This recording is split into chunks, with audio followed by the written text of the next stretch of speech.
ینہون عن المنکر، بدی سے روکتے ہیں، ویقیمون الصلاۃ، نماز قائم کرتے ہیں، ویؤتون الزکوٰۃ، اور زکوٰۃ ادا کرتے ہیں، ویطیعون اللہ ورسولہ، اور اللہ اور اس کے رسول کی اطاعت کرتے ہیں، اولئک سیرحمہم اللہ، یہی ہے وہ لوگ جن پر اللہ تعالیٰ رحمت فرمائے گا، ان اللہ عزیز الحکیم، یقیناً اللہ زبردست ہے، حکمت والا۔ اللہم ربنا اجعلنا منہم۔ وعد اللہ المؤمنین والمؤمنات جنات تجری من تحتها الانہار خالدین فیہا، اللہ نے وعدہ کیا ہے مومن مردوں اور مومن عورتوں سے ان باغات کا جن کے دامن میں یا جن کے نیچے ندیاں بہتی ہوں گی، اور اس میں وہ ہمیشہ رہیں گے، ومساکن طیبۃ فی جنات عدن، اور بڑے ستھرے اور بہت عمدہ مکان رہائش کے لیے ان کو دے گا رہنے کے باغات میں، ریزیڈینشل گارڈنز میں۔ ورضوان من اللہ اکبر، یہ ساری چیزیں تو ہے ہی، سب سے بڑی شے یہ کہ اللہ ان سے راضی ہو جائے گا، رضا اللہ کی وہ سب سے بڑی شے ہے، سب سے بڑی نعمت ہے۔ ذالک هو الفوز العظیم، وہ تو ہے بہت ہی بڑی کامیابی۔ یا ایھا النبی جاہد الکفار والمنافقین واغلظ علیہم، اے نبی صلی اللہ علیہ وسلم آپ جہاد کیجئے کفار سے بھی اور منافقین سے بھی، اور ان پر سختی کیجئے۔ یہ دیکھیے آیت 2 مرتبہ آئی ہے قرآن مجید میں، یہ جو کہ تم سورہ تحریم میں بھی آئے گی، جو کہ سمجھیے 28ویں پارے کی آخری، یہاں پھر آئی ہے، لیکن یہاں لفظ جہاد کو نوٹ کر لیجئے، یہاں جہاد بمعنی قتال نہیں آ سکتا۔ منافقین کے ساتھ آپ نے کبھی جنگ نہیں کی، جہاد، جد و جہد، کوشش، ان کی ریشہ دوانیوں کو ختم کرنا، ان کی سازشوں کا زور توڑنا، یہ جہاد تھا، یہ جہاد۔ قتال کی کوئی نوبت منافقین کے ساتھ کبھی کوئی قتال نہیں ہوا۔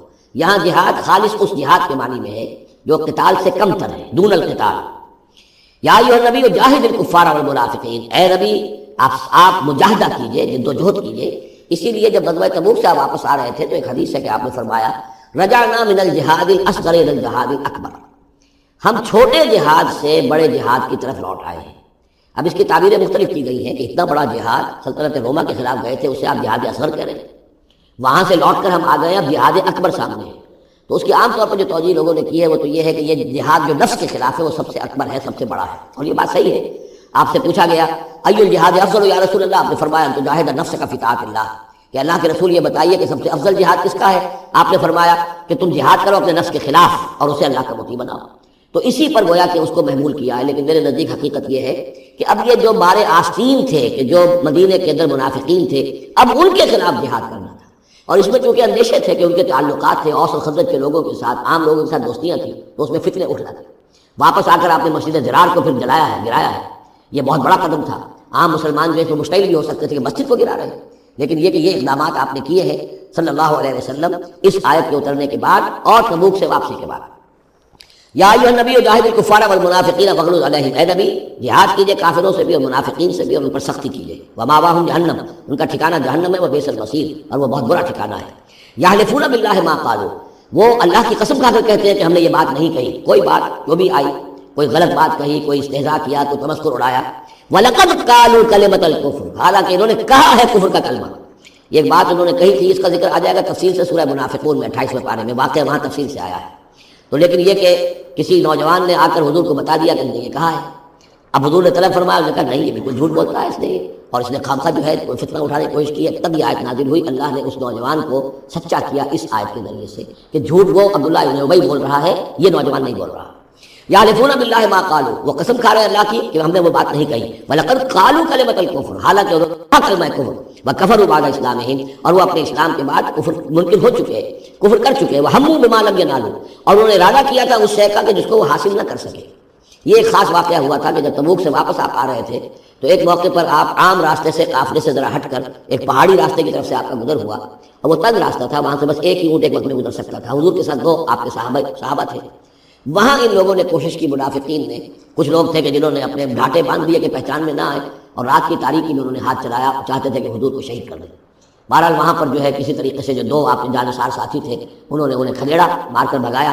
پھر حضور نے ان کو بتا بھی دیا تھا، جن میں حضرت حذیفہ ابن یمان بھی تھے رضی اللہ تعالیٰ عنہ، اور حضرت عمار تھے، عمار ابن یاسر، ان دونوں کو بتا دیا تھا کہ فلاں فلاں نام ہے، یہ فلاں فلاں منافق ہے، لیکن یہ میرا راز رہے گا تمہارے پاس، تم نے یہ نام کسی کو بتانے نہیں۔ یہ اسی لیے حضرت حذیفہ کا نام پڑ گیا تھا صاحب سر النبی، نبی کا ایک راز ہے ان کے پاس، نبی کے ایک رازدان، وہ حضرت حذیفہ ابن یمان۔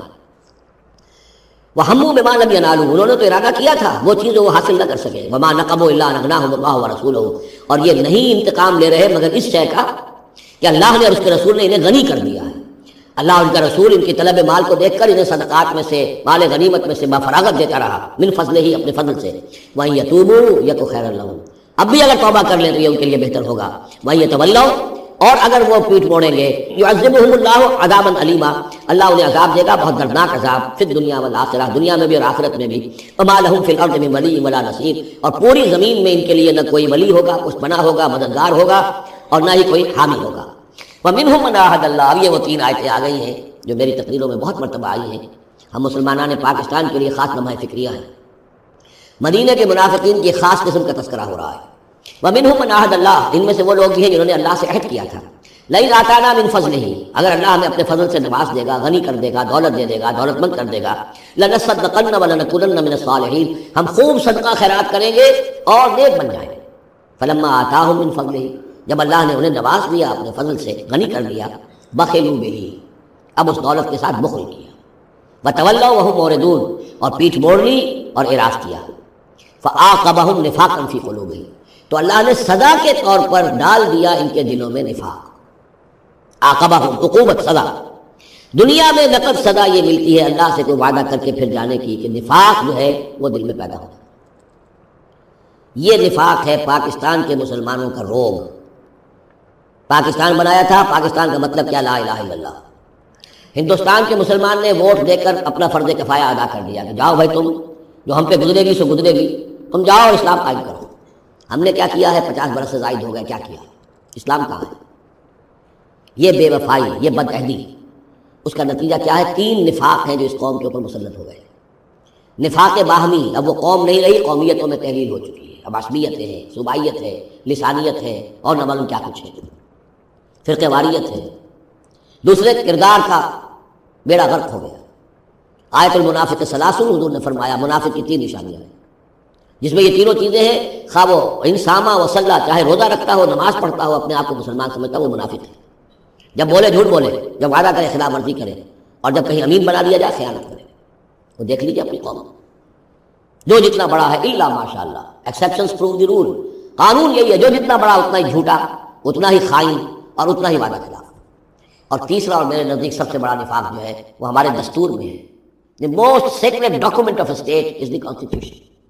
اور منافقت کا پلندہ ہے کہ ایک ہاتھ سے اسلام داخل کرتے ہیں، دوسرے سے نکال لیتے ہیں۔ ایک دفعہ دیکھیں تو اسلام اسلام، کیا اللہ، اتنی بڑی بات، no legislation can be done repugnant to the Quran and the Sunnah, اتنی بڑی بات۔ یہ تو معلوم ہوتا ہے کہ سورہ الحجرات کی پہلی آیت کا ترجمہ کر کے دستور میں لکھ دیا، لیکن اس کے ساتھ ہی اس کے اوپر کوئی اس پہ عمل کرنا ضروری نہیں ہے، وہ لکھی رہے گی بس۔ اور ہم نے ایک آئیڈیالوجی کاؤنسل بنا دی ہے، وہ اس کے مطابق سفارشات پیش کرتی رہے گی، اور ہر سال اس کی رپورٹ پیش ہو جایا کرے گی، خلاص۔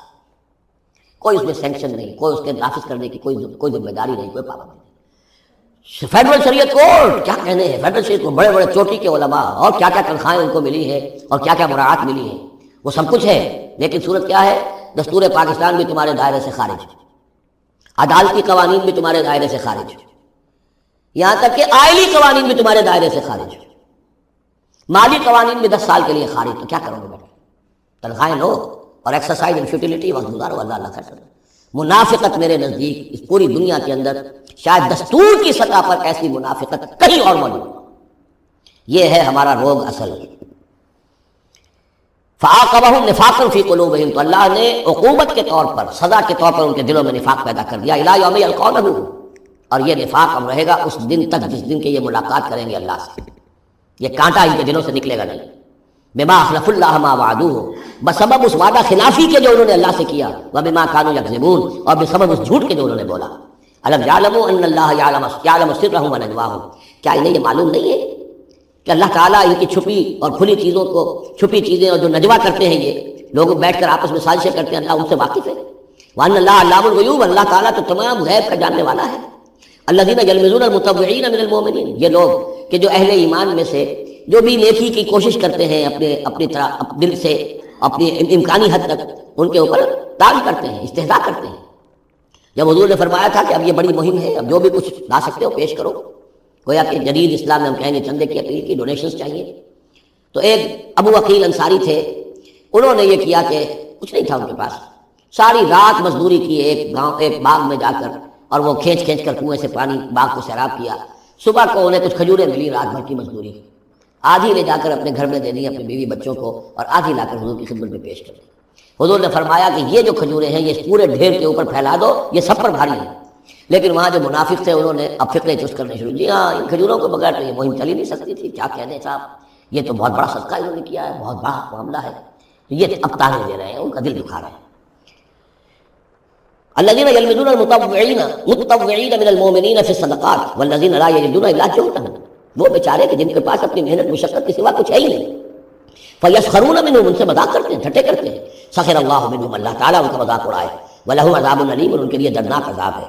استغفر لهم، اب یہ سخت ترین آیت ہے قرآن مجید میں منافقین کے لیے، یا وہ تھی جو سورہ نساء میں تھی، ان المنافقین فی الدرک الاسفل من النار، منافق آگ کے سب سے نچلے طبقے میں ہوں گے، کیا یہ ہے؟ استغفر لهم، اے نبی اب آپ ان کے لیے استغفار کریں، او لا تستغفر لهم، یا ان کے لیے استغفار نہ کریں، ان تستغفر لهم 70 مرۃ، اگر آپ 70 مرتبہ بھی ان کے لیے استغفار کریں گے، فلن یغفر اللہ لهم، تب بھی اللہ تعالیٰ نے معاف نہیں فرمائے۔ ذالک بانہم کفروا باللہ ورسولہ، یہ اس لیے کہ یہ اللہ اور اس کے رسول کے ساتھ کفر کر چکے ہیں، واللہ لا یہدی القوم الفاسقین، اور اللہ ایسے فاسقوں کو ہدایت نہیں دیتا۔ فرح المخلفون بمقعدہم خلاف رسول اللہ وکرہوا ان یجاہدوا باموالہم وانفسہم فی سبیل اللہ، بہت خوش ہو گئے پیچھے رہ جانے والے جنہوں نے اجازتیں لے لی تھی حضور سے، ایگزمپشن لے لی تھی اپنے بیٹھ رہنے پر اللہ کے رسول کے پیچھے، اور انہوں نے برا سمجھا، ناپسند کیا کہ وہ جہاد کرتے اپنی جانوں اور مال کے ساتھ اللہ کی راہ میں۔ وقالوا لا تنفروا فی الحر، اور وہ دوسروں سے بھی کہہ رہے تھے ہم تو لے آئے چھٹی رخصت لے آئے ہیں، تم بھی ذرا عقل کے نافل لوگ، کہاں جا رہے ہو اس گرمی میں، اس شدید موسم کے اندر جا رہے ہو، پاگل ہو گئے؟ لا تنفروا فی الحر، اس گرمی میں مت نکلو، قل نار جہنم اشد حرا، نبی ان سے کہہ دیجئے جہنم کی آگ اس سے کہیں زیادہ گرم ہے۔ لو کانوا یفقہون، کاش کہ ان کو تفقہ حاصل ہوتا، فہم حاصل ہوتا۔ فلیضحکوا قلیلا ولیبکوا کثیرا، تو انہیں چاہیے کہ ہنسیں کم روئیں زیادہ، جزاء بما کانوا یکسبون، بدلہ اس کا کہ جو کمائی انہوں نے کی ہے۔ فإن رجعك الله إلى طائفة منهم، تو اے نبی اگر اللہ تعالیٰ آپ کو لوٹا کر لے جائے، یہ 4 رکوع ختم ہو چکے تھے، 9ویں رکوع پر ان کے بارے میں تو تیقن کے ساتھ معلوم تھا کہ وہ غزوہ تبوک پر روانگی سے قبل آئے ہیں، یہ درمیان کا ہے کہ کچھ جاتے کچھ آتے، کچھ غزوہ تبوک کے وقت عین تبوک میں بھی وہی نازل ہوئی ہے، تو یہ وہ آیات ہے۔ فإن رجعك الله، ظاہر بات ہے یہاں معلوم ہو رہا ہے کہ یہ کہیں تبوک میں آیت نازل ہوئی ہے۔ اگر اللہ آپ کو لوٹا کر لے جائے ان کے کسی گروہ کے پاس، فاستأذنوك للخروج، اور پھر وہ آپ کے ساتھ نکلنے کی اجازت مانگے کسی اور دشمن کے خلاف، فقل لن تخرجوا معي ابدا، کہہ دیجیے گا اب تم میرے ساتھ کبھی نہیں نکلو گے، وہ آخری امتحان تمہارا ہو چکا، تم ناکام ہو چکے، ولن تقاتلوا معي عدوا، اور اب میرے ساتھ کسی دشمن کے ساتھ، میرے ساتھ ہو کر کسی دشمن کے ساتھ جنگ کرنے کا تمہیں موقع نہیں ملے گا۔ انکم رضیتم بالقعود اول مرۃ، تم پہلی مرتبہ راضی ہو گئے تھے بیٹھے رہنے پر، نفیر عام ایک ہی مرتبہ ہم نے کی اور تم پیچھے رہنے پر، بیٹھ رہنے پر راضی ہو گئے، فقعدوا مع الخالفین، اب ہمیشہ کے لیے پیچھے رہنے والوں کے ساتھ بیٹھ رہو۔ ولا تصلی علی احد منهم مات، اور اے نبی ان میں سے کوئی مر جائے تو اس کی نماز جنازہ ادا نہ کیجیے ابدا، کبھی بھی، ولا تقم علی قبرہ، اور اس کی قبر پر آپ کھڑے نہ ہوں،